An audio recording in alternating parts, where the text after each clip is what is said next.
with that, we are back with the UMass Minutemen.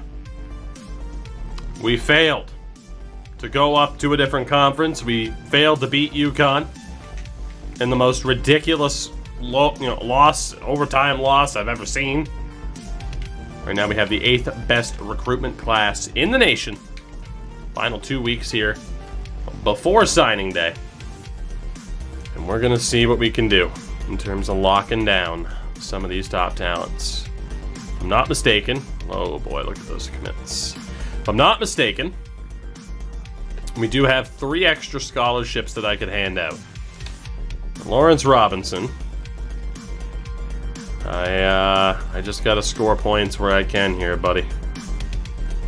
I just gotta score points where I can. Like, there's basically no reason for this dude to not sign with us. Mr. Mason. Fail is a word commonly used with this team. True. I wish I could say otherwise, but so far throughout our history that has been completely true, but there's plenty of time to turn it around. Mr. Fountain is on a soft commit with us. Dude, he's on a soft commit without the scholarship. I feel like if I offer him a scholarship, though, he'll immediately accept. And like I said, I have extra scholarships. So the risk is really nil. Just send him the scholarship. He should sign. Or not. Is that because I talked to him before, offered him a scholarship, and then pulled it?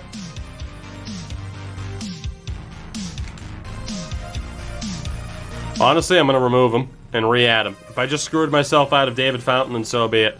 I guess you can't just, like, remove a guy and then re-add him and still get the same boost. I genuinely thought he'd accept that, though. I'm still in first for him. I'm going to add him back to the list. That's just unfortunate. That's just unfortunate more than anything. We'll see if we can lock him down then without the scholarship.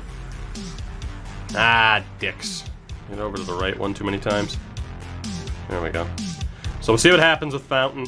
Holland we're in first for without having sent him a scholarship, but I'm pretty sure he's another one of those guys, obviously, because I have info on him that I had sent a scholarship offer to before. So we'll hold off. Darius Gilmore. We're neck and neck for this goddamn guy. Come on, man. You know you'd rather sign here instead. You know you would rather sign here instead. I know you don't care about playing for a championship contender, but come on, dude. Let's see. Michael Walker's on a soft commit. Can we get this guy to 100% commit? Is the question. It would keep that California pipeline open. Gonzalez is on a soft commit. Son of a bitch. I just need these guys to commit to these deals. Come on, boys. Sign the paper. Brigham is on a visit. We have sent him a scholarship.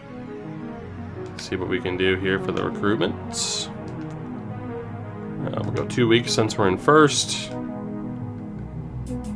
Find the importance on the options there, and that's not going to help. Superior, Arizona, huh? Shout out to Superior, Arizona. He is a gem and a half. Holy hell. And probably a wide receiver, but a gem and a half at that. Jason Morris. Let's finish scouting you out really quickly. Stays at the 75. We're in first for him, too. It's at this rate, man, where I just want to sit here and sim because we should be fine. Like, this should be straightforward. All of these dudes should pretty much sign. Whoever accepts first gets the benefit, and then from there, we just move forward. Like, there should be no controversy for this. Yet here we are. Uncertain if the vast majority of these players will sign. That's sway for one Josh Andrews. Let's see. Marcus Bowser. What do we got for you? And I'm just going to go for the sways, and then in the final week we'll talk a lot of shit. We might as well. Let's see, Dawson, we got you scheduled for a visit this week. Let's see what we can do. Just hope for the best. We're in first for him without having sent him a scholarship offer. This is another guy where, in theory, if I send him a scholarship offer, it should pretty much be a guarantee. First time catching NCAA stream, do you hop into games or just sim? Depends on the game. If it's an opponent we should beat, we sim. If it's a toss-up of a game, we jump into it. Let's see, Stevie Foster. Some dudes here where they're like right on the cusp of, do we just back out of a scholarship offer?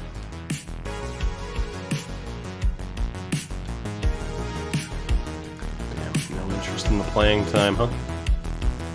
Mr. Jefferson, we're in first for without a scholarship offer.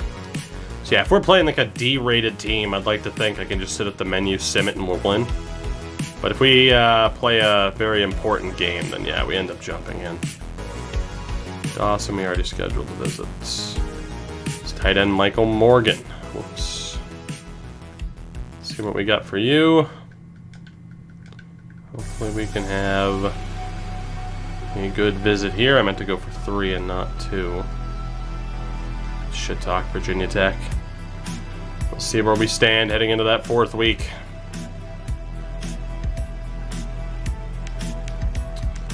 Seth Lemon. We are in first for this guy without having to do a whole hell of a lot. I have no idea what I'm going to do in this final week in terms of these scholarship offers. Like, I was hoping to see us lock down certain players without having to send out those scholarships, but it's looking rough right now. Trent Huff. The rhymes are out of control. Let's see, Robert Scruggs we're in first for. Haven't sent him a scholarship offer. Haven't sent him any promises. This guy doesn't really want to negotiate in terms of these sways, though. Good old Lewis is the guy that Bama's interested in, and I have no idea why, which made me interested in him. Like I said, I don't know at this stage if it's worth trying to lock down any more dudes that are like in the top 100 or 200. It might just be worth using those scholarship offers to lock down whoever doesn't sign heading into week 5. And maybe that'll be the difference maker. Trent Huff, just start talking shit if I'm not in first. And I can talk a lot of trash about Minnesota. I don't know if he's going to be a Gopher. Noah Sapp, let's get you scheduled for a visit this week. Why the hell not? Get that sway in there, didn't work, and talk shit about UNLV. Like, it's tough to believe, I mean, we got 4-star guys who are scrambling to come here. It's tough to believe that 3-star options aren't going to basically immediately sign.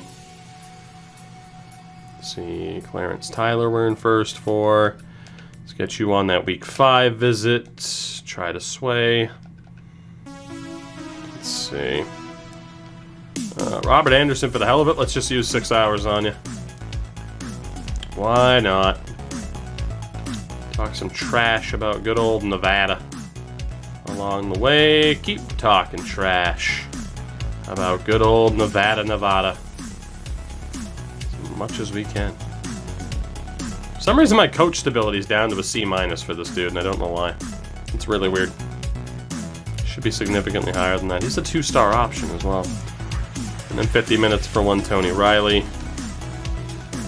We'll just trash talk the Army as much as we can.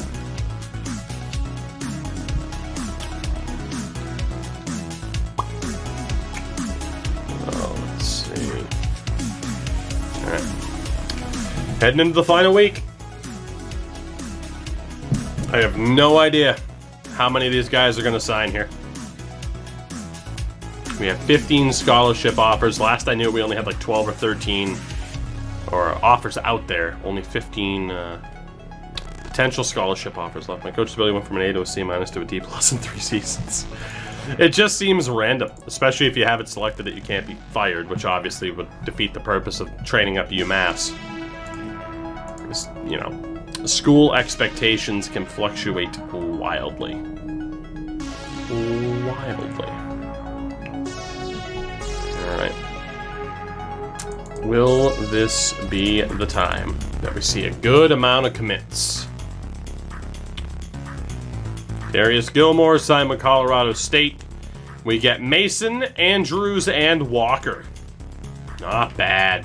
2 4-star defensive linemen and a 4-star athlete. It's not a bad start, but it is still going to be a toss-up here heading into this final week. Ladies and gentlemen, we got him. We got him indeed. The final week. Apparently we still need linebackers, which, we have 12 scholarships left. We got a bunch of people on soft commits. To the point where I don't even know how many scholarship offers we're going to have out. A lot of new talent coming into the school though already. And again, we lost the linebacker Darius Gilmore, which kind of sucks.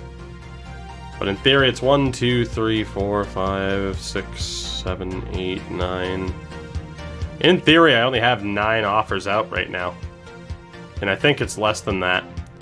So for pretty much anybody I want to, I can try to send a scholarship offer out to. And we'll see what we got. So highest rated dudes.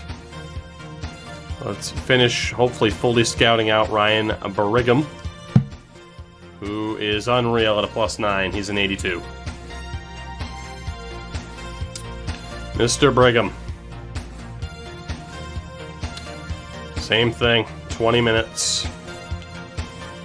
Talk some shit about USC with the playing time, and that may have just sealed the deal. What else can we do here? Let's just go prospect's choice. Well, that sealed the deal to lock down that 4-star athlete. NCAA 13 recruiting over 14. Agreed. That's why I still play 13. What is going on, Rebels, by the way? Lawrence Robinson. Can't really trash talk there. Can't really trash talk there. What about championship contender? Ooh. Right, we're doing this again. Confetti Lewis. Oh, Louie, 10 months. 10 whole months of respecting the content. Louie, thank you for that. How are you tonight, buddy? It was good to see you. Will you bring us the luck to have Mr. David Fountain actually commit to this school? I'm going to go ahead and offer him that scholarship, even though I know I'm not going to get any points.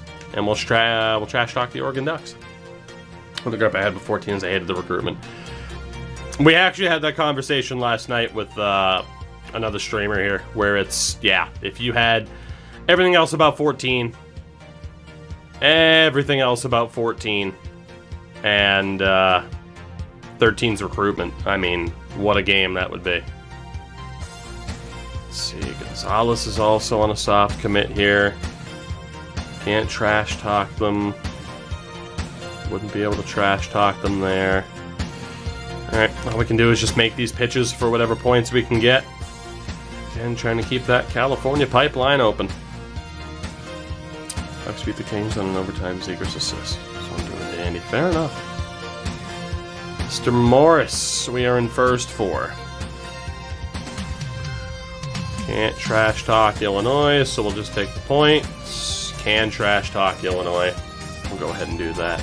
I also need to start calling it Cruton. That's hilarious. Mr. Marshall on a soft commit. Let's take the points. Take the points. Time to see how many of these dudes end up signing.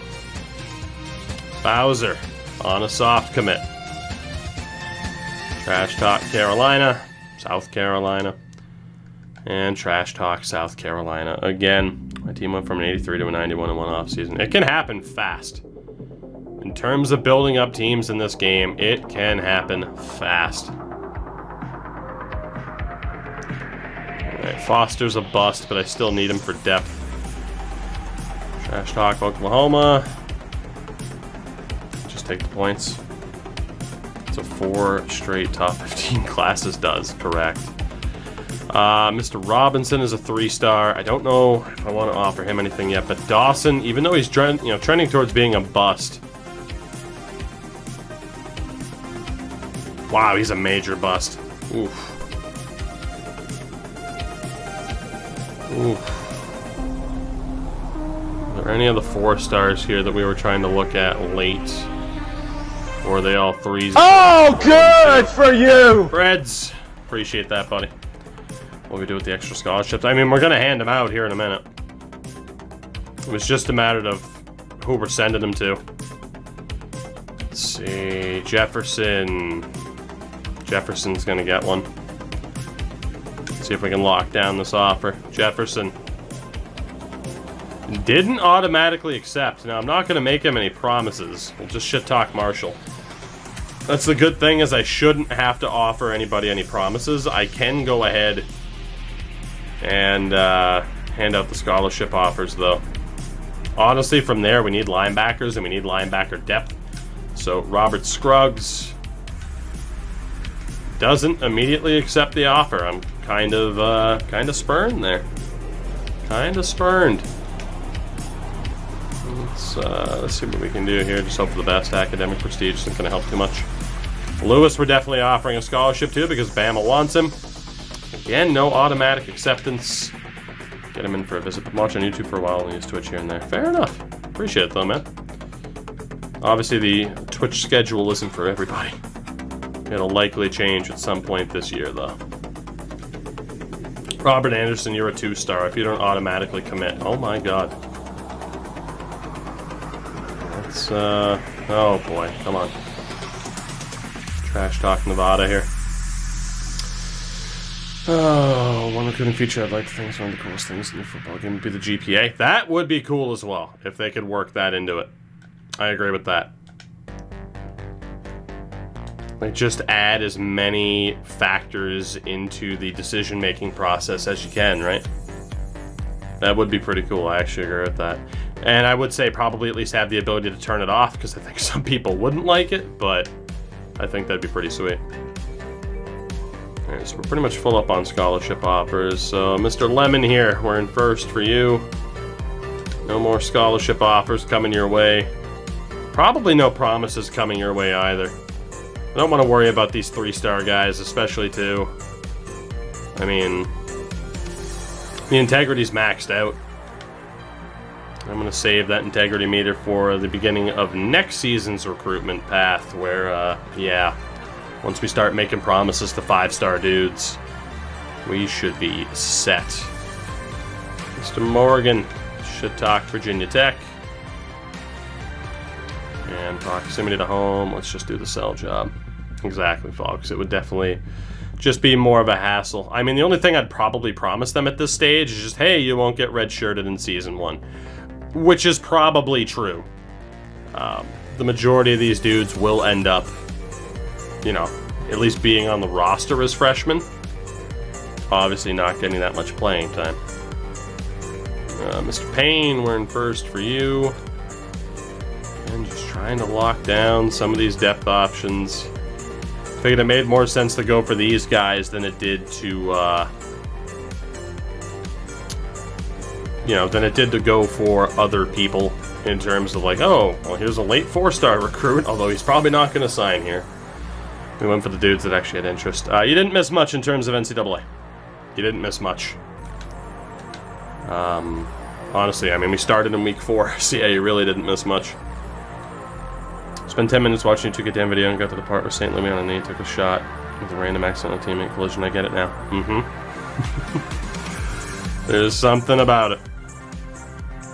There is something about it. I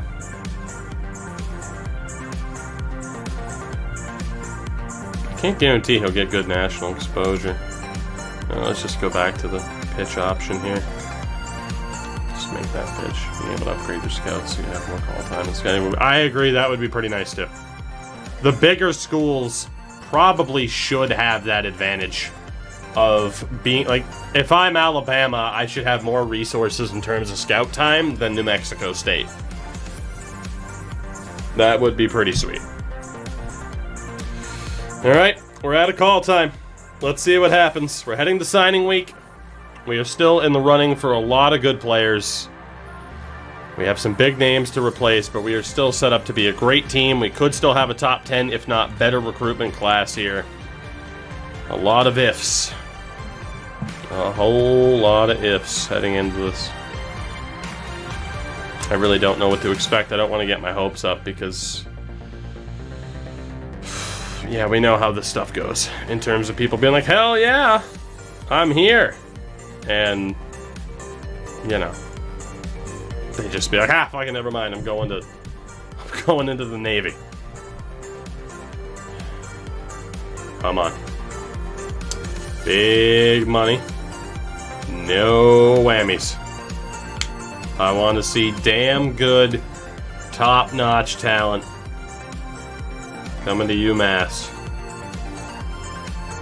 Come on. Come on, here we go. Signing day. We get Fountain. We get Marshall. We get Hall. We get Bowser. We get Dawson. We get Gonzalez. So the quarterback spurned us. I'm actually kind of mad about that. The quarterback says no.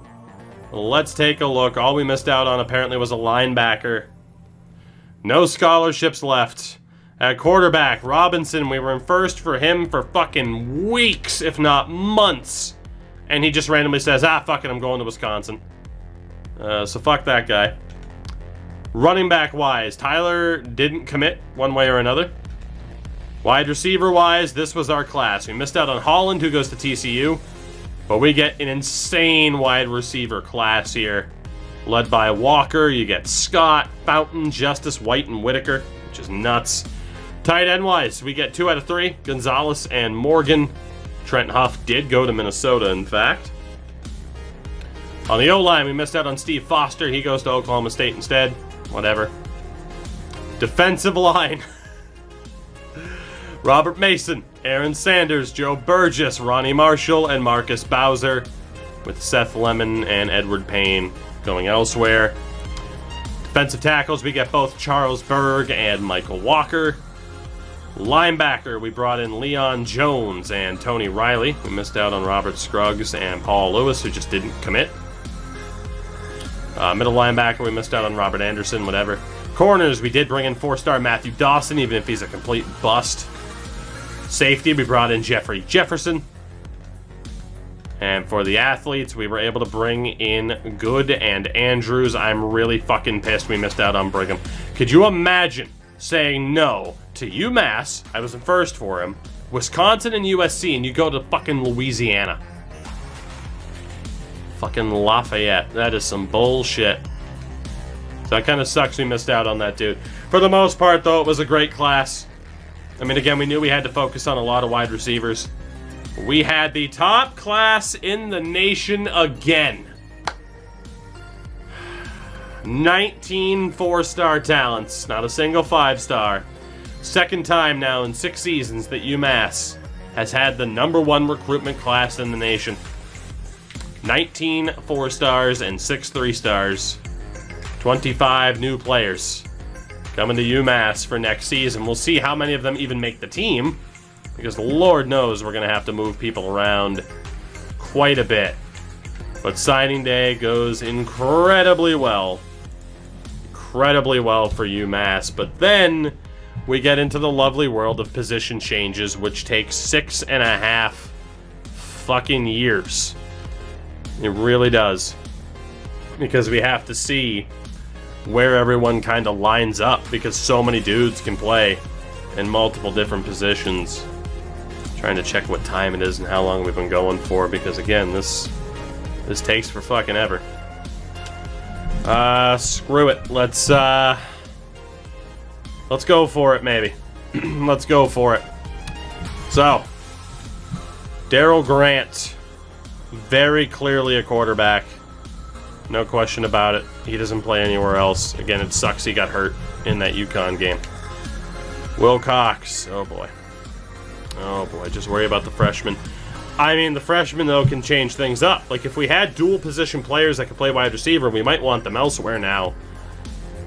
Just because, again, they can play in different spots. So, Cox is an 83-rated quarterback. A 79-rated running back. 72 wideout, we wouldn't put him there.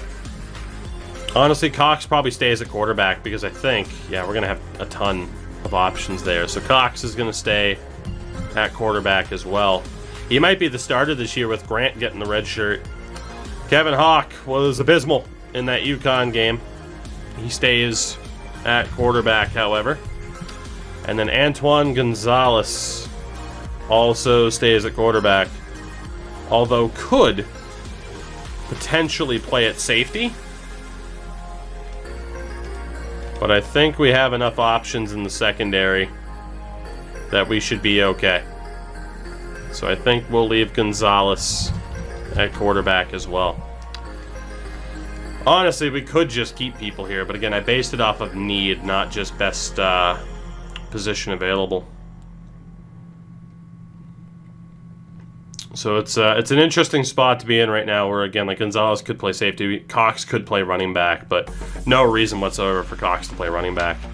Butler, obviously, being an 89, we're not going to move him to wide receiver or anything. He stays at running back. This might actually be a little bit easier for us to handle.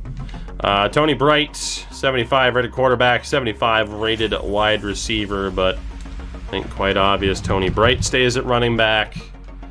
Dwayne McKeon, 76 wide receiver. Obviously, we just brought in a shitload of wide receivers. Don't I fear the quarterback leaving? I mean, we have dudes that are just as good, though, so not really. Chris Boyd is also best at running back or at safety. Honestly, with how much competition there is there, I think switching Boyd over to safety is probably the best way to go. So for the moment, I'm going to put him in the in a corner spot, but we're going to move Boyd to the defensive side of things. Mr. Newton, 75 rated wideout, very obviously will be staying at running back. Good chance we're going to cut some running backs here. Trent Nelson also stays at running back. Then we got freshman Charles Hall, 4-star option. 69 rated running back, a 66 wideout. He will be staying at running back as well. And then 3-star Reggie Hill, 66 running back only. He will also be staying there. So we are set when it comes to running backs, which means fullback-wise, I'd imagine we're just going to stay with the two dudes that we've had in both Smith and Washington. So let's be honest, we really don't need the help anywhere else. Like, you know, running back, wide receiver, tight end, we're set. I mean, I guess the only debate is just checking to see who else could play fullback and if they'd be better. But like Butler's a 79, like Reggie Hill can't really play fullback. Terry, a decent amount of time if you're asking for hosting purposes. I won't immediately end the stream. Yeah, we might as well just leave these two at fullback. I guess the only other argument is them at tight end, but it's not like either's an incredible tight end option. And we have this setup at tight end. So we're good with them at fullback. Wide receiver, Jesus Christ. We have 1,000 goddamn players. Marcus Tyler. Again, way too much competition at running back for it to make sense to move him over. So he will stay.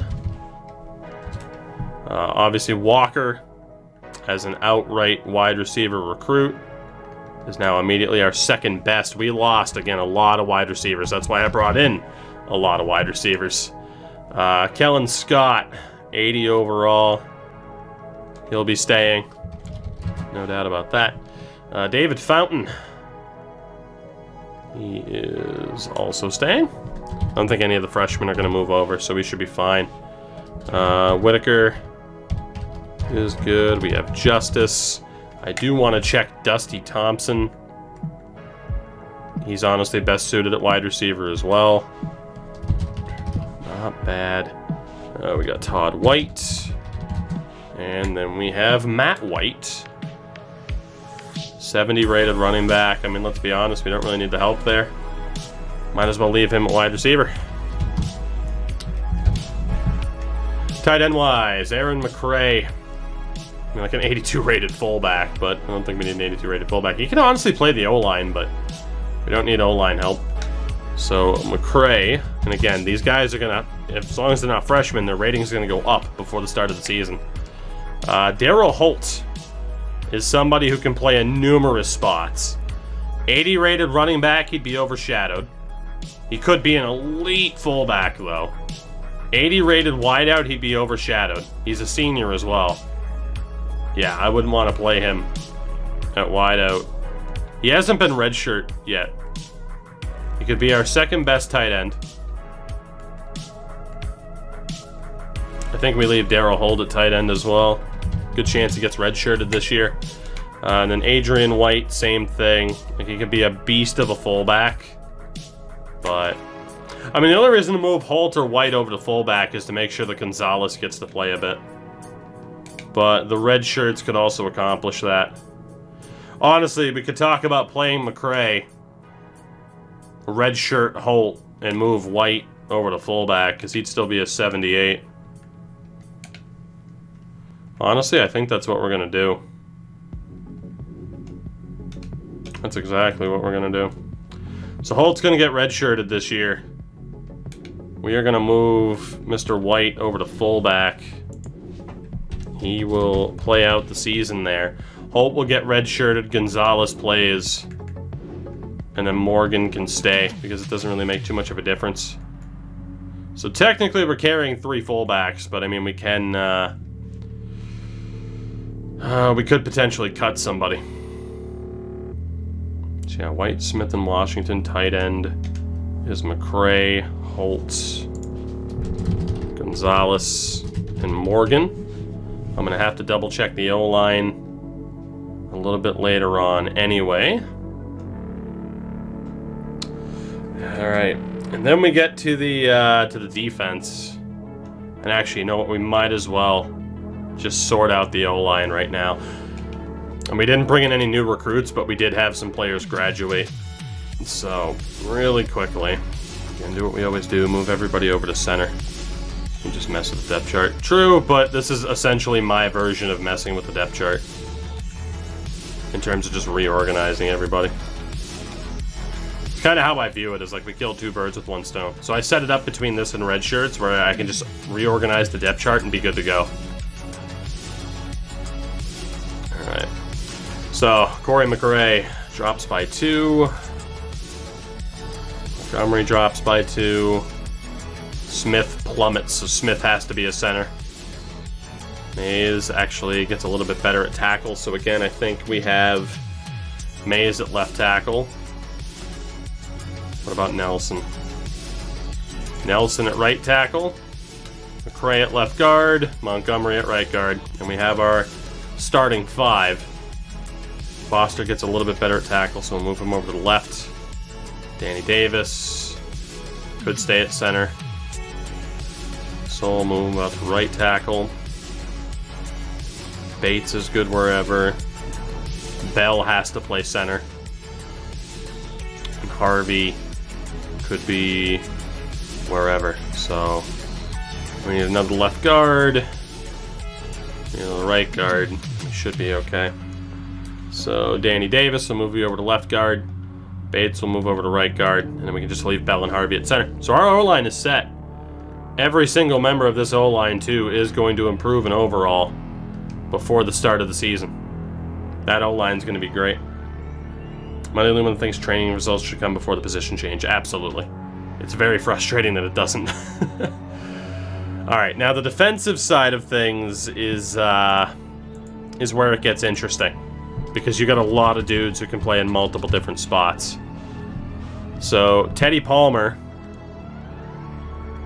honestly should be on the defensive line. Yeah, he probably should be. So Palmer will be on the defensive line.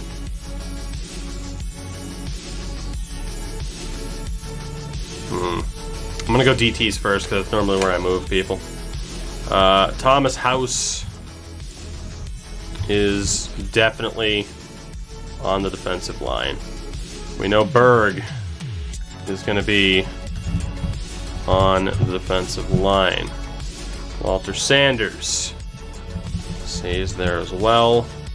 Michael Walker stays there as well. Craig Mcnair. There is a shout, potentially, for Mcnair, but he is going to be a beastly defensive end. He is going to be a beastly defensive end. I think we have to leave Mcnair. He's going to be approaching a 90. Whereas he'd be like an 82 linebacker. And he's not going to be a starter at linebacker as an 82. Chris Dickens. I think same thing. We leave Dickens on the defensive line. Holman. Again, another decent shout if we need to move somebody over to linebacker so it doesn't sign some rando for me. Ronnie Marshall is going to stay.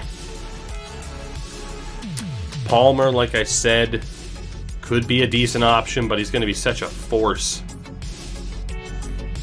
Burgess wouldn't be that bad at linebacker. I think Weeks is the guy to look at potentially moving over since he's a sophomore.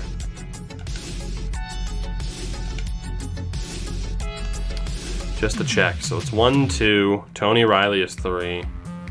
4, 5, 6. I think ideally we'd have one other linebacker, but in theory I could move a corner to linebacker. So I think the defensive line stays. Now, here's the issue though. Clint Gordon could be an amazing defensive lineman too, but not a single defensive lineman there was as highly rated on the line. That's where it becomes the problem. Because Leon Jones, you could argue for a spot on the defensive line and move somebody else back because they were similar ratings. Similar ratings in terms of their ability at linebacker. Yeah, see, this is where the defense gets to be a problem. The offense was pretty straightforward. Yeah! This is an issue. Terrio! Terry-O. How did EASHL go, you frickin' nerd? Thank you for the host. Terry, it is good to see you, my friend. I hope you are well. Shout out to John Goodman. Hope the games went well. Thank God I didn't take part in them. Thank God. Everyone coming over from Terrio's stream, by the way. Hey, how's it going? Welcome to franchise stuff. That's what we do around here. Except when Terry drags me into playing EASHL, which makes him a horrible, horrible friend. But I love him anyway. Terry asked you about EASHL. He didn't, thank God. Because I would have said no. Games are awesome, had a blast. Did you get,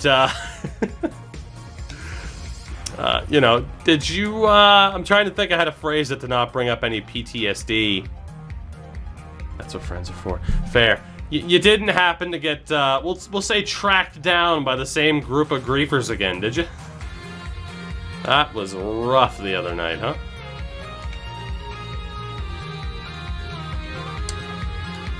'81 wide receiver for Wade Guerrero. He definitely developed better as a corner. Alright. Guerrero stays there. Yeah, it's going to be tough. No, we avoided them. Good shit. Bolden stays. Robertson. Where else could Robertson play? 74 quarterback. Oof. Damn. Hate getting like that. Fair enough. That's why you got to avoid situations where you could potentially get, tilted from people being shitheads, Oh man, what are we gonna do? Actually, none of these guys can really play linebacker like I thought they'd be able to. All right. I think we're good. Again, Guerrero could have been a wide receiver. I liked to have him on the defensive side, and I feel like that was a pretty good choice. Although he would be one of our top wide receivers this year. But I really don't want to lose him at corner. Yeah, that top three is still sick. And I do have two athletes as well, that's correct. So 1, 2, 3. 4, 5, 6. In theory, that should be enough for linebackers. It shouldn't sign any scrubs for me. We should be fine. I hope. I think we're good enough to just pretty much leave this team as is. Let's take a look at the athletes. We have Derek Good, dynamite quarterback or running back. Can't play defense. I mean, again, running back-wise, it's just a loaded position. Quarterback-wise, we could have him as a quarterback.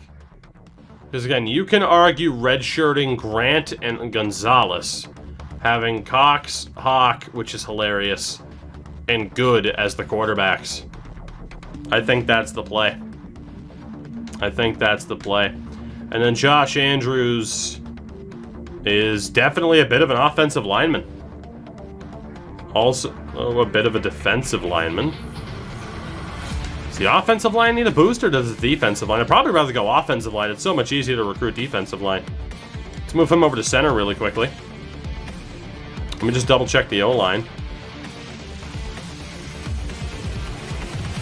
I mean, you could legitimately talk about cutting, or not cutting, but redshirting Derek Smith because of him. Hold on. He's not going to be too great. He's a 71 middle linebacker. And I am tempted to move him over there. But I am trying to think about the long-term development. You could, in theory, redshirt Sammy Mays. No, we did last year. Foster could be redshirted this year. He's not a great tackle. I mean, he's a 78 as a center. He is a 71 middle linebacker. I think it's best to have that dude on the O-line. We should be good in terms of defensive options. So just really quickly, I think we have everybody in the proper position. Now it's just a matter of, or at least the proper kind of grouping. You know, defensive linemen, linebackers, stuff like that.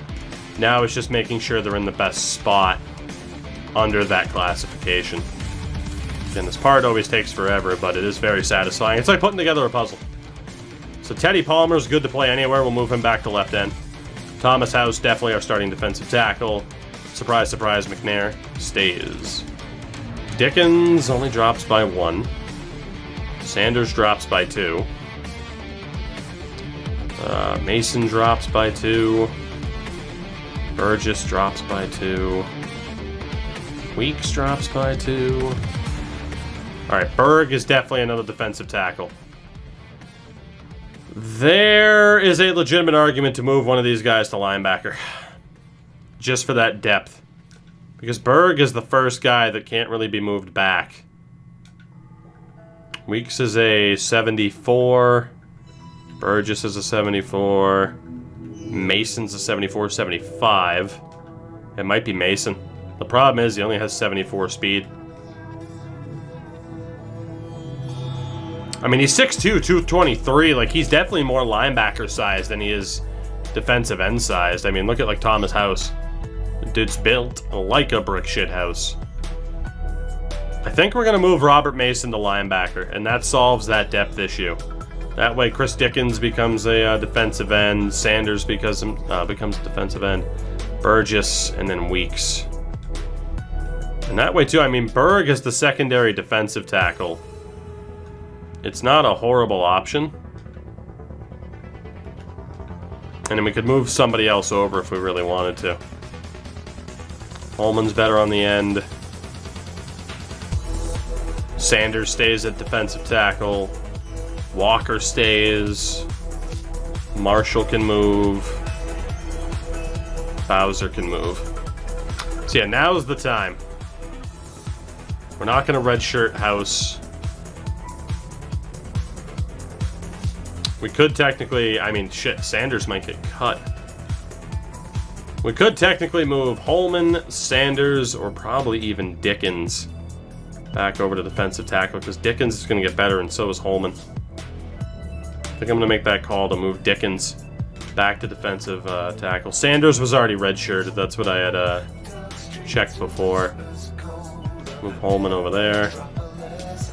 I mean, can't say we don't have defensive depth here, that's for sure. We're looking good there. And then linebacker-wise, now that we have that one extra dude, let's see who should be in the middle and who should be on the outside. I mean, Riley is kind of a scrub, let's be honest. We do have some scrub freshmen to help fill out the roles, but at least they're somewhat useful. They're not like 40 overalls. So Bailey is just as good in the middle. Wade is just as good in the middle. Same thing for Carr. We have some very well-rounded linebackers. Holy shit. Jones is better on the outside. Mason's better on the inside. Maddox is better on the inside. Harrington's better on the out. Williams is better on the out. And Riley was better on the out. Cool. So we need one left outside linebacker, one right outside linebacker, and the others can stay in the middle. I mean, 96 speed for a middle linebacker. I feel like Mike Carr is the guy to keep in the middle there.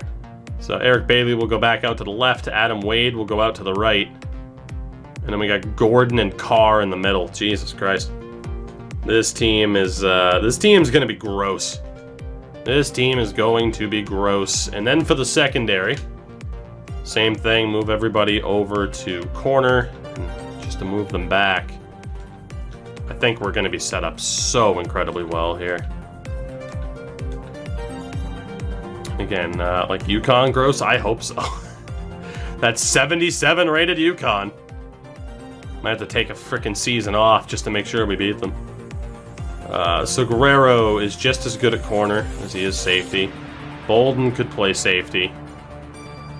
I mean, Moore is a beast there. Basically, I'm looking for someone who can't exactly play safety. I mean, Guerrero's just as good. Bolden drops by 1. Moore thrives. I mean, let's be honest. Daryl Moore has to be the safety. Robertson drops by a bit. Ball also thrives at safety. Justice. Clint Long gets better. Sims gets a little bit worse. Bullock is about the same. We'll move him over. Johnny Goodman gets better at safety. Lloyd also gets better. Tony Black can stay wherever. Matthew Dawson can stay wherever. Jefferson gets significantly better, though. Okay, so obviously we're going to have to sort this out. But I mean, Guerrero and Bolden, Robertson, like those are our top 3 corners. You could argue move somebody back. Moore would drop by 3. Justice would drop by 4. Ball drops by 3. Goodman plummets. I might have to look at redshirting some options. Moore drops by 4. Justice drops by 4. Ball only drops by 2. Goodman drops by 1. Long drops by 2. I don't know why he didn't move there. Bullock drops by 3. Lloyd drops by 3. Jefferson only drops by 1.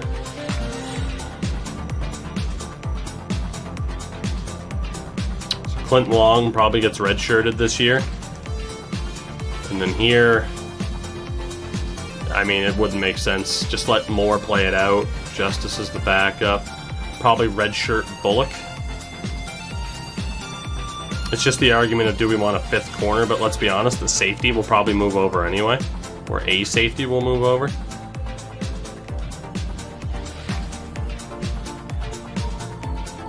Boyd plummets when he goes back to corner. We're going to move Brian Bullock back over to corner here. I think we're good. I think we're good.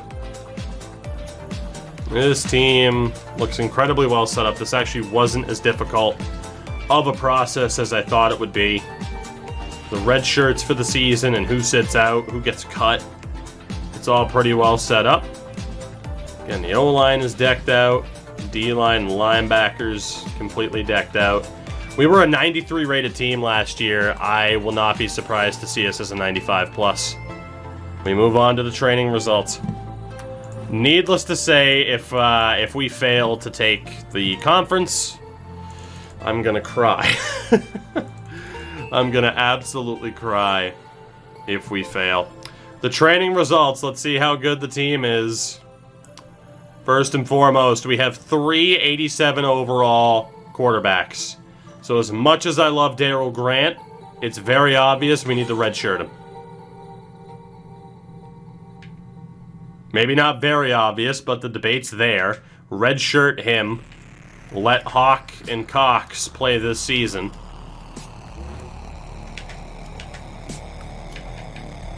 could also redshirt Gonzalez. We have a pretty big decision to make there. Running back wise, Ryan Butler, Tony Bright, they're both just destroyers. McKeon, Newton, I mean, we have some great running backs. The problem is, at least those 5 have all been redshirted. We have an 81 rated fullback now in Adrian White. Marcus Tyler's up to an 88 as a sophomore. It's just disgusting. McRae's an 87, Holt's an 84 now at tight end. Got Sammy Mays up to an 82, Foster's an 80 behind him. 87 rated Corey McRae at left guard. 84 center and Derek Smith. 87 guard and Robert Montgomery, and an 81 tackle Preston Nelson. 90 overall, Teddy Palmer as a senior. On the right, it's Craig Mcnair at an 89. Defensive tackle, 88 House, 85 Dickens. Linebackers, Bailey's up to an 89. 87 and an 86 middle linebacker there, and on the right is Wade at an 87 as a sophomore. The corners, we now have 2 89s, Guerrero and Bolden. Robertson's also sick. And at safety, a 92 and more. I mean, God, do you redshirt him? But Justice is there at an 89. 87 for Daryl Ball. We now have an 80 rated kicker in Wilkinson and a 77 rated punter. This team is gross. Make no mistake, this team is gross. And honestly, it's a damn shame that we're not going up to a higher conference this year. That really should have been what happened. We should have gone to a bigger conference, but this team blew it. In terms of cutting players, we have to get rid of 9 people. I am so tempted to cut Kevin Hawk. Just for how bad he was in that UConn game. He's already been redshirted. Like, if we keep Daryl Grant in the lineup, we cut Kevin Hawk, go with Grant, Cox, and Rude, while redshirting Gonzalez. Like, Kevin Hawk is never going to be the starting quarterback of this team. Running back wise, an obvious shout, tough to say, could be McKeon. We could get rid of the 3-star freshman Reggie Hill and keep Charles Hall. It's a pretty decent shout. Fullback-wise, I mean, let's be honest, could cut Jeff Washington. That way James Smith is around for 2 more years after this. Wide receiver-wise, of course, we got a shitload of options. Vast majority of them are freshmen. We're not going to cut any O-linemen, we know that. I think we do end up cutting Hawk. Most of the cuts are going to be on the offensive side of things. The defense, we don't have as much depth. Hate to say it, but just in terms of how it worked out, Kevin Hawk, again, just like he blew it. He absolutely blew it. I mean, last year it was 3 touchdowns, 3 picks. 2 of those were in the conference championship game. Guy's got 91 throw accuracy, 87 power. But I just can't say I got faith in him. Like, Will Cox is behind him. He's got 90 power, 87 accuracy, and he's got wheels. And he can take over for Daryl Grant once Grant graduates. So we're going to cut Kevin Hawk. Quarterbacks this year, Grant, Cox, redshirt Gonzalez, and Derek Good will be the 3rd option. Running back wise, again, we can't redshirt basically anybody here. Imagine cutting an 87 quarterback, luxury of riches. It's ridiculous, isn't it? Obviously, Butler's the starter this year, then Bright and McKeon are next, and then Newton and Nelson are next, and then Hall and Hill will hopefully be next. But I think 3-star Reggie Hill's got to go. Again, we can't redshirt anybody there. We could cut 1 more running back. Fullback-wise, again, hate to say it, but Jeff Washington's out. And again, we're just going to go with Smith. Wide receiver-wise, there is an argument to cut Matt White, and I think I'm going to take it. That'll still leave us with 7 wide receivers. Thompson will get redshirted this year. So it's going to be a very young core, but Matt White is going to get cut. Going to get rid of 5 dudes. Again, Holt will be redshirted this year. It'll be McRae, Gonzalez, and Morgan. And then next year, we'll have a dual threat of McRae and Holt, which will be pretty sick. Again, on the O-line, in terms of cutting players, there's really no one I want to get rid of. Defensive line, really no one I want to get rid of. Linebacker-wise, there's really no one I want to get rid of.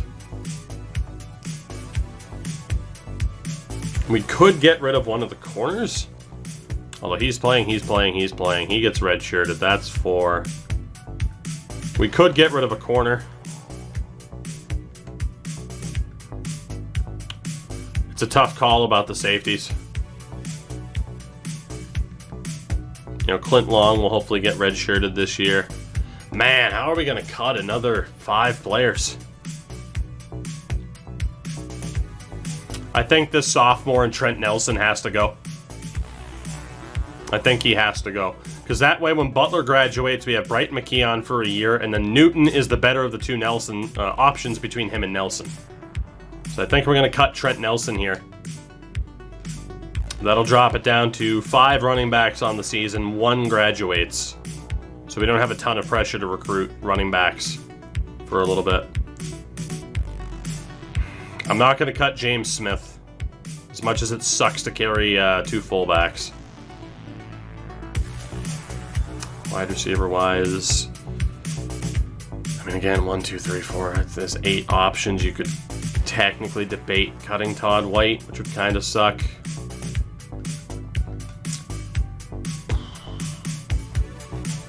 Bowser was a 4-star recruit. This is tough, man. Tony Riley is a 3-star.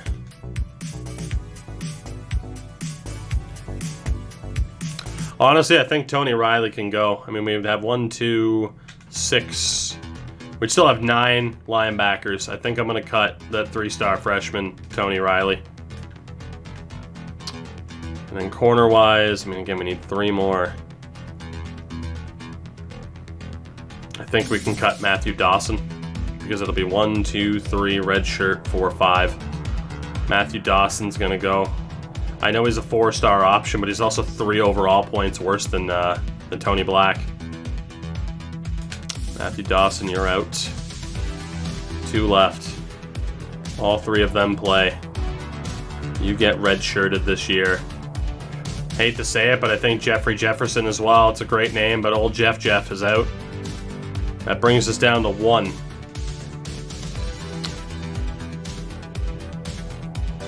Could be a running back. Could be a McKeon. I think it has to be. McKeon's the guy to cut. I mean, Tony Bright would start over him. It's either we cut McKeon, we cut a fullback, which we could. I mean, we could cut James Smith. Then we'd have to recruit a fullback or a tight end to replace him next year. You know? I mean, honestly, we could just move one of these tight ends next year over to fullback. But I'd rather just have the fullback for next year. I think we're going to get rid of McKeon. He'll never be the starter next year. Newton will be behind him. Dwayne McKeon's out. That gets us down to 70. Couple of tough cuts in there. I mean, I never imagined us cutting an 87 overall quarterback heading into season 7, but it's just where we happen to be at this stage. So it's a good sign, though, when you're having to cut players of that caliber. I mean, again, we're pushing for like a 95 overall here. The only interesting question will be who is going to be promised road games this season in terms of how many promises we have to hit, but we do have that full bar in terms of integrity, so I'm thinking, hopefully, that we don't really have to hit on all those promises, but we can still keep that tough schedule. I would like to start getting more home games. It would be nice, of course, to see our home stadium for once. So custom conferences, we stay. Again, in a different universe, we would have beaten Connecticut and earned the right, obviously not to go to the Sun Belt. That would be ridiculous. Definitely not the SEC. Not going to happen there. Obviously, Pac-12's more Western, so that wouldn't have happened. Mountain West as well. Too far west. But again, if we were to win, you could debate the MAC. Go from the WAC to the MAC. Could happen. I mean, obviously, Buffalo's involved. We wouldn't go independent. but at that stage, probably wouldn't go Conference USA. But we'd be looking at the MAC. Probably not the Big Ten. A little bit too early, but we'd be looking at the MAC. We'd be looking at the Big East. And again, they need another team in the Big East. It's not the biggest conference in the world. You know, there are some connections to the Northeast, kind of, sort of, not really, but I'm trying to justify it. We probably wouldn't move to the Big East. I think, honestly, it would be, we could move to the MAC or just go straight to the ACC. Put ourselves right in the same Atlantic division with Boston College and really slug it out, you know? But that's not going to happen this year because we blew it and we couldn't beat UConn. And until we fucking beat UConn, this team does not earn that right to be able to, you know, recruit players by being like, hey, we're in a good conference. Like, no, we got to earn that shit. That's too cheap to just be like, hey, let's put us in this good-ass division for the sake of, you know, for the sake of recruitment and kind of cheesing it a little bit. We still just had the #1 recruitment class in the nation without having to cheese it. Cheez-Its are delicious, of course, but you get the point. So that brings us to this. First and foremost, redshirting players. Quarterback-wise, you guys called for it. Daryl Grant's our guy. Cox will be his backup. Antoine Gonzalez will be redshirted, and freshman Mr. Good. We'll see if we have to play a game in Mississippi. But yeah, Gonzalez is the only redshirt there. Running back-wise, there's nobody to redshirt. Charles Hall out of New York. We'll see if we have to play a game on the road there. Fullback-wise, we're going to carry both of them. Wide receiver-wise is where it gets interesting. Now, Walker is out of Louisiana. Scott is out of Alabama. I am going to redshirt Dusty Thompson. We also have Fountain out of Kentucky. Whitaker, our second Louisiana option. Justice out of Connecticut. And White out of Idaho. I don't think we'll be playing in Idaho. Well, I mean, we might be playing in Idaho. Tight end wise, again, we are going to redshirt the senior Daryl Holt to hopefully have him and McCray as a dual threat next year. That way McCray plays, Gonzalez out of California plays, and Morgan out of New Jersey plays. You didn't promise you could redshirt. That's true. I do have to double check the promises. Maybe I should double check that first. That's a fair point. Can I view promises from here, or do I have to view it from the board? Yeah, view promises. Alright, what do we got from these freshmen then? So let's see. Quarterback. I promised Good. Wide receiver, I did make promises to Fountain. I made promises to Justice, to Scott, to Walker. Tight end wise, we made promises to Gonzalez. At center, we made promises to Andrews. Josh, also known affectionately as Josh Crash Andrews. We made promises to Bowser and to Burgess. Again, thank God we're not going to have to throw out as many promises in the future. Marshall. Sanders, we made promises to. Defensive tackle, we got Berg and Walker. Middle linebacker, we made promises to Mason. On the outside, made promises to Jones. And then nobody else in the secondary or anything, which is pretty nice. Okay, so in terms of redshirting then. And a quarterback, it's Grant, Cox, redshirt Gonzalez, and Good, who has to play. Again, he is out of Mississippi. Running back, I can actually redshirt Charles Hall, which will be nice. That'll be nice. So again, Grant's good. He'll be the starter. Again, it doesn't make much sense to have these two at the same pace. They were at the same pace before. So Grant's the starter, Cox the backup, Gonzalez the redshirt, Good has to stay. We have Butler, Bright, and Newton. Hall will be redshirted for the year. I made him no promises. Fullbacks, we carry both. Wide receiver-wise, we have Tyler. Walker has to play, so we might have to visit Louisiana. Scott, so again, we might have to visit Alabama. Thompson gets redshirted. Fountain means we got to try to visit Kentucky. Whitaker. I made no promises to Whitaker, and he still signed. That's a questionable redshirt option. We do have to play Justice, which means Connecticut. So in theory, we could redshirt Whitaker and White. There's a risk that they leave, but that means we made them no promises. And if they try to leave, I can then try to promise them stuff and they'll stay. So Tyler, Walker, Scott, Fountain, and Justice.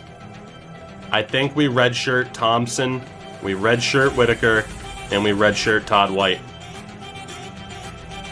And again, Tyler is good. You know, Walker for Louisiana, Scott for Alabama, Thompson gets redshirted, Fountain for Kentucky, Whitaker's redshirted, Justice plays, White plays. It's a bit of a risk, but again, now I can promise people, and it's not guaranteed that they're going to leave.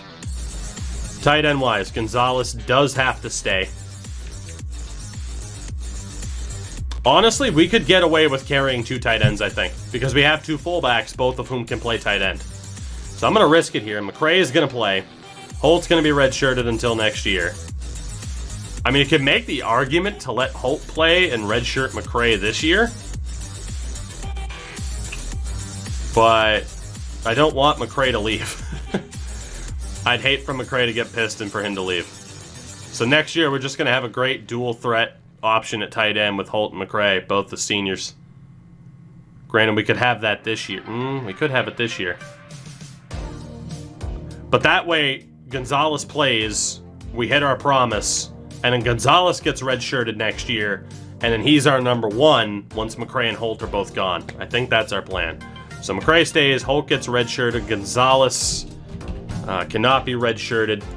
We gotta try to go to California, but we can redshirt Michael Morgan. We don't have to try to go to New Jersey. We'll redshirt him. We have 2 fullbacks. We should be okay. On the O-line, I think we should try to redshirt Michael Foster, potentially. You also have McCray and Davis. And then at center, Andrews has to stay in. But you have Bell and Harvey, who could be redshirted. You got Montgomery. And then either Nelson or Joey Soul. So really quickly, let me check this. Andrews can't be redshirted. We have to try to go to Arizona to accomplish our goals with him. So in theory with these guys, we would have Mays if we were to redshirt Foster. We would have McCray, and we could try to redshirt Davis. Smith has to play. Andrews has to play. We could redshirt Bell and Harvey. Montgomery has to play. Bates has to play. And then probably keep Nelson since he's better. And get Soul as a redshirt. So that would leave us 7 options on the O-line. So I think one dude that I postulated redshirting, I don't. So that would be either Soul or Sowell, Bell or Harvey. Davis is an 80. Foster is an 80.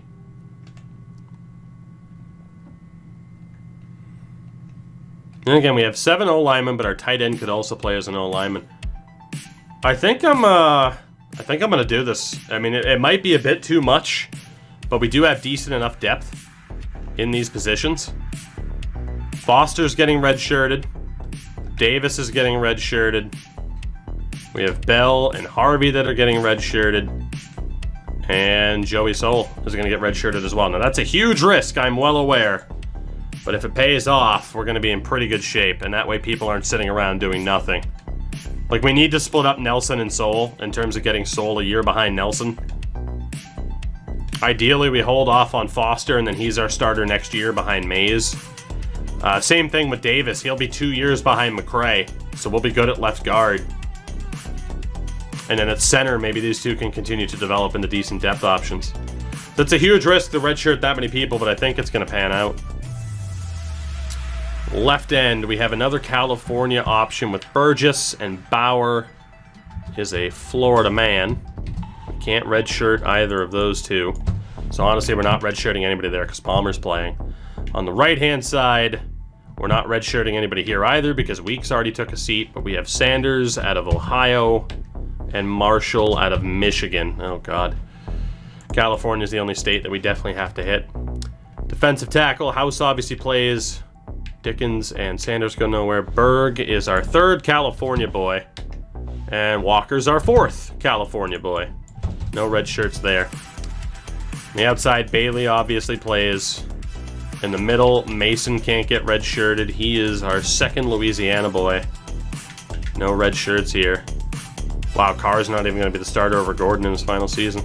And then on the right, we have Wade, Jones out of Texas, but then Williams can be red-shirted, and he will. No reason not to. We have the depth there for the most part. Then at corner, obviously our big three play. Brian Bullock is red-shirted as expected, and to be honest, Tony Black can be red-shirted as well. We have the safety depth that Guerrero, Bolden, Robertson, and Sims should be good enough. Because then at safety, Moore's not getting red-shirted, which means Justice is kind of a floater type of player. And he'll be the starter next year when Moore's gone. And then here, same thing. Like, Daryl Ball's going to play. The good thing is he's a year ahead of Goodman, who will be our starter next year. So Clint Long can also be red-shirted. So we have red-shirted a record number of players for us. But as long as nobody gets pissed and leaves, we're golden. Absolutely golden. So we have the red shirt set up. The depth chart we'll double check in a minute. That brings us to the custom schedule. As per usual, we will try to cut out a game here. No FCS teams for me, please. So it'll be 1, 2, 3, 4. And then blank 1, 2, 3, 4, 5. And then our 3 conference games right at the end, where we actually host UConn this time. So, first game. Again, we need the likes of California, Louisiana. The question is, chat, how strong do we make this schedule? A B+ for us was a little bit too much. That's our one issue. A B+ was a little bit too much for us last year. I can't see how good of a team we're going to be right now. Do we aim for a B+ again, or do we hope for a B just to get us the hell out of this conference and still potentially get us ranked? What do you guys think? I'll leave it up to those of you that are here late into the evening, into the morning hours. What grade do we aim for? B+, B-, B-. Okay, I'll tell you what. I'll aim for a B, and then we'll see how we feel about it. I'll split the difference. We'll aim for a B, and then you guys can let me know if we'd make adjustments, okay? So let's aim for a B, and then take a look at how difficult it actually is, and then make adjustments. So, ideally, obviously we wouldn't want to take on Alabama for that particular setup. We do have to visit Arizona. Arizona State could be the option. A lot more B+ though, fair enough. Let's see again. California, Louisiana are definitely up there. A lot of B+. Fair enough. Let's get Cali out of the way. Let's just say we take on Cal again. So we'll go for California. Next up, instead of Boston College, is their Louisiana team. Just to get these promises out of the way early. Let's just say for the moment that it's Louisiana Tech. Week 3, bunch of different schools, bunch of different states that we could hit up. There is Arizona. Again, right now I'm just trying to get the states that we need, and then we'll adjust from there. I don't have to go to Idaho anymore. We do have to hit up Eastern, we got to hit up Michigan, so Eastern Michigan, who we beat in our bowl game last year, could be an option. We don't need Pennsylvania. Let's go down towards the bottom just to get a look at different teams. We don't need Virginia. Texas, we could go San Antonio. And then next up, and we don't need Texas anymore. We don't need Nevada. We don't need Louisiana. Troy for, I don't know, we don't even, yeah, we do need Alabama, so Troy would work for an Alabama team. We have Mississippi, Kentucky, Connecticut, which is taken care of already. Well, actually, no, I got to play in-state. So is there a different Connecticut team other than UConn, or am I screwed? Because because I can't change home or away there. We do need Ohio, so Toledo would make some sense. Is there another Connecticut school aside from UConn? I'm just completely blanking on that right now. If not, it's actually perfect, because then it's just like, it's only one broken promise. Let's see. Looking, we need Kentucky, so Louisville makes a lot of sense. Okay, and we are screwed on Connecticut. Fair enough. I mean, we took the guy away from UConn, so I don't really care if we break a promise. So now we need 2 out of 3, Mississippi, Arizona, and Florida. Mississippi, Arizona, and Florida. I mean, we got the UCF for Florida for the moment. I mean, obviously we're going to hit on the majority of the prospects here in terms of the promises. And then it would be Arizona or Mississippi, Ole Miss. So that's only a C-, so obviously we got to strengthen this up a little bit.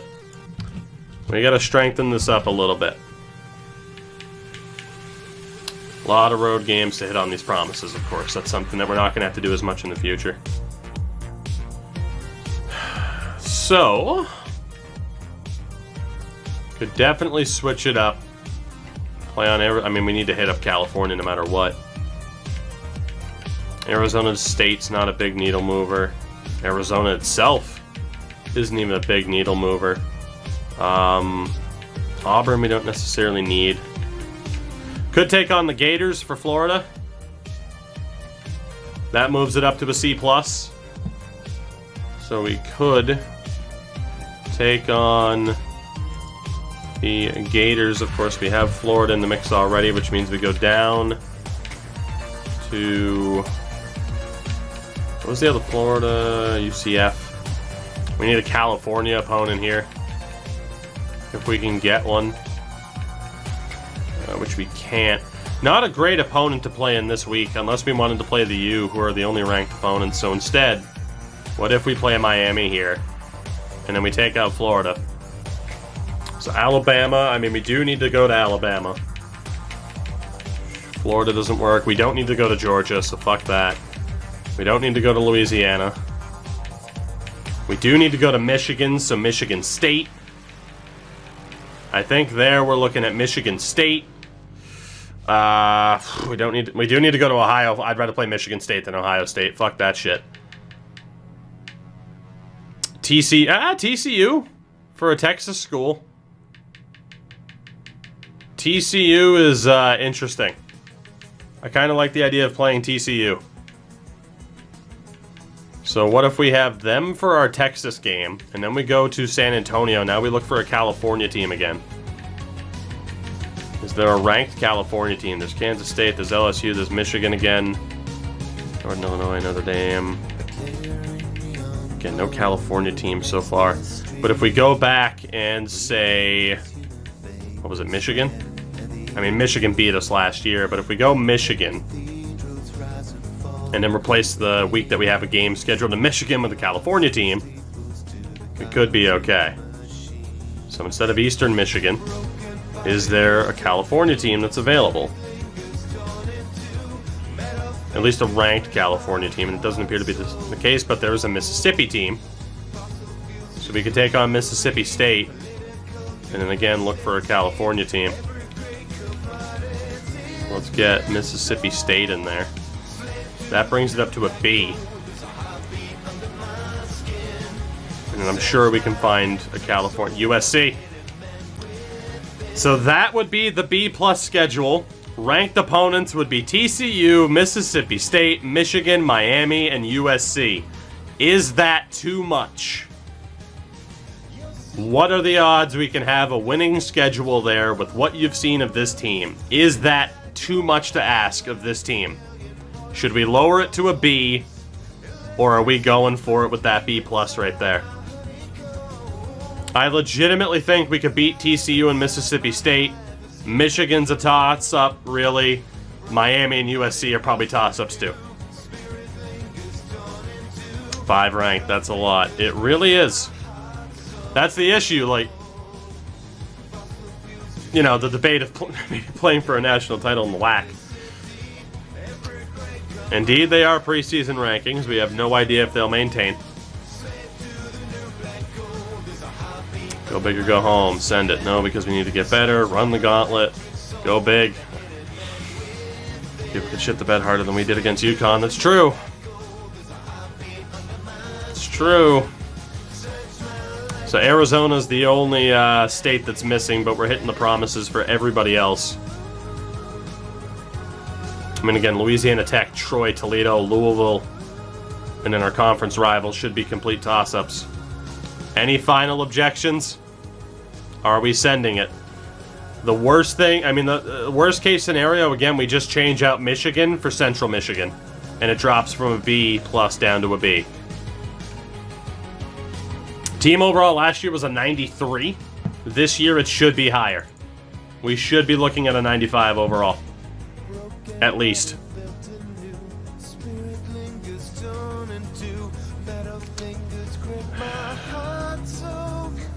Oh boy, chat. I don't know. I want to see it right now. B or B plus. That's the only thing. B or B plus in chat. And that schedule will be decided. Potentially remove USC for San Jose State. That's fair. I'd rather remove Michigan just because they beat us last year. It was a close game, but they did beat us last year.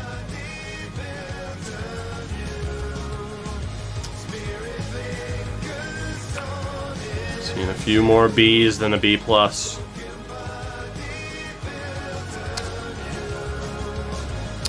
God, you guys are like split right down the middle too. God damn it, it's very close. Alright, as is the case with this chat, it's extremely close. Fuck. I'm gonna leave it for the moment. I'm gonna set up the recruitment board really quickly. We'll skip to recruitment, and we'll see how we feel. I feel like there might have been a little bit, tiny little bit more support for B+. Straw poll's not worth it, because let's be honest, it'll be super close to 50-50 anyway. I'm just gonna have to go with my gut on this one. And, maybe trust the team. We'll see. We'll see.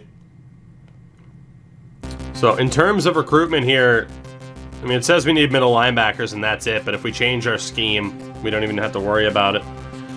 So the big thing is just going to be recruiting the best possible players that we can. That's it.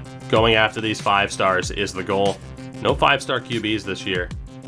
Now, there are 4-star kickers and punters. I do want to target them. Those 3 options we definitely need to target. And from there, we'll see what we got with these top 5 stars. Actually, really quickly. So again, quarterback, there's no 5 stars. Running back, there are 5 stars, but like, let's be honest. And looking at this team again, hold on. Flip a coin. I probably will. We have things to decide here still. Let me check this. So again, quarterback. Need, no. Quarterback's in the no category. We do not need to focus on QBs at all. Running backs.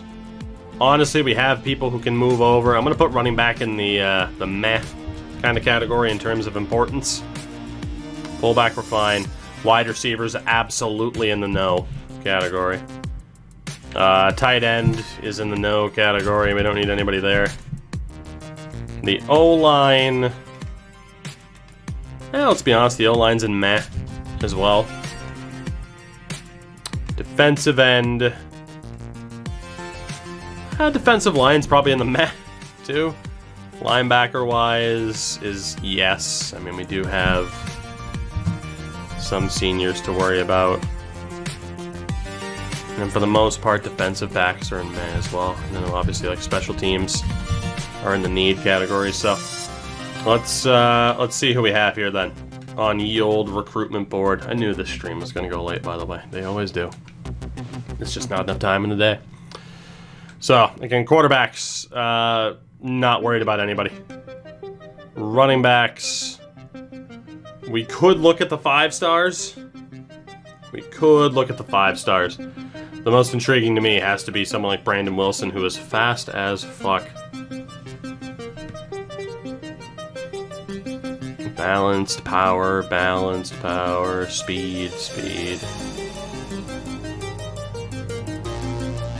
Honestly, it's the power options that I'm just not as interested in. Running back wise, let's look at Wilson and Mixon.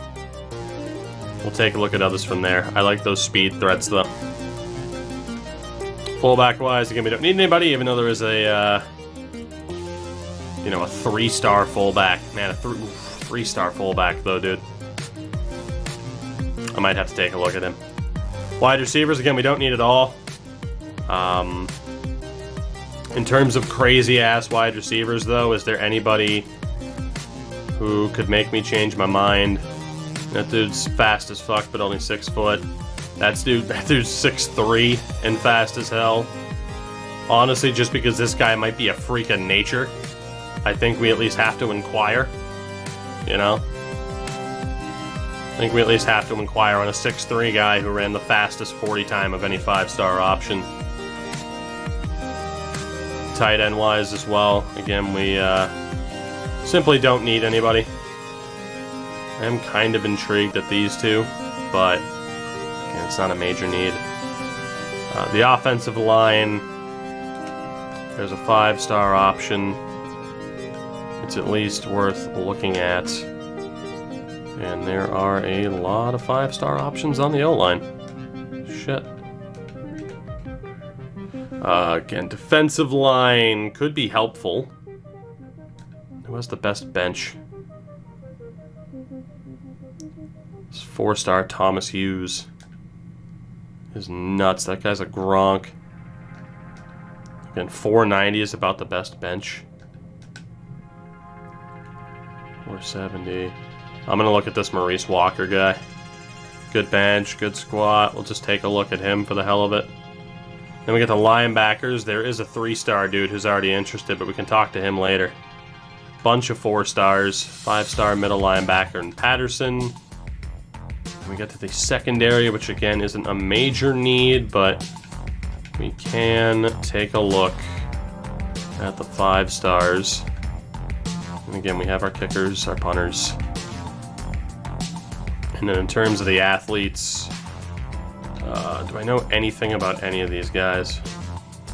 Ricky Clark. Oops. We seem to do that. Mr. Clark. Oops. Skills. Doesn't seem to be a quarterback. Seems to be like an elite secondary option. It's fast as shit. We definitely got to go for that guy. Johnny Jefferson. Doesn't appear to be a quarterback either, so we'll take a look. Actually, what is he? Good return man. Not a great tackler. This dude's probably a running back with that elusiveness. Yeah, we're looking at a potential running back there, so yeah, it's in the man category for us. Kevin Wise, probably a quarterback. Also an option for the secondary. Take a look at him. Matt Fisher, not a quarterback, good route runner. Decent zone coverage as well as a secondary option. To be honest, all of these 5 stars we might as well look at. So that brings us down. Again, quarterback wasn't a specific need, so I'm not really interested in any of these guys unless there's someone with like an unreal 40 time, which doesn't appear to be the case. Running back was in the meh. We do have quite a few 5 stars. Fullback wise, we might as well just inquire. Wide receiver wise, again, I was interested in Johnson. So I think, and again, tight end wise, we really don't need a tight end. Dude has the 2nd fastest time, the best bench, and the best squat. Kevin Lloyd, just because he looks like a machine. We'll take a look at him as a 5-star. 5.22 is pretty bad, like unreal bad there. The O-line, again, could use a little bit of help.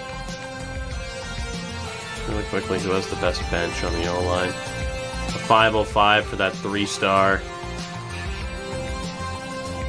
A couple 500s for these 4 stars. We'll look at Harris. And then let's see, defensive end as well. I need 2 more dudes. Should probably look at linebackers. Boston Mike, what's going on? It is good to see you back. Defensive end. It was in the meh. Should probably look for linebackers again more than defensive ends. So out of these 4-star dudes, obviously I want guys who are fast. Marks is under a 4.5. Of these outside linebackers.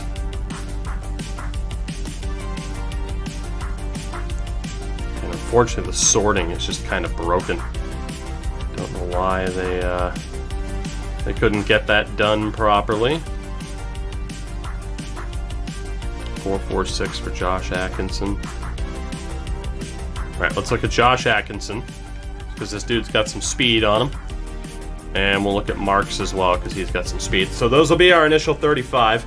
I'll let the AI handle that initial bit of scouting. They always seem to do a pretty good job with the 20 hours that are there. It's just kind of tedious otherwise. So we got the board set up, we got the red shirt set up. It's just down to the schedule. And honestly, I think having 4 opponents on the board, just because that B+ failed last year, I'm gonna bitch out of playing Michigan. We'll play Central Michigan instead. We'll drop that schedule down to a B.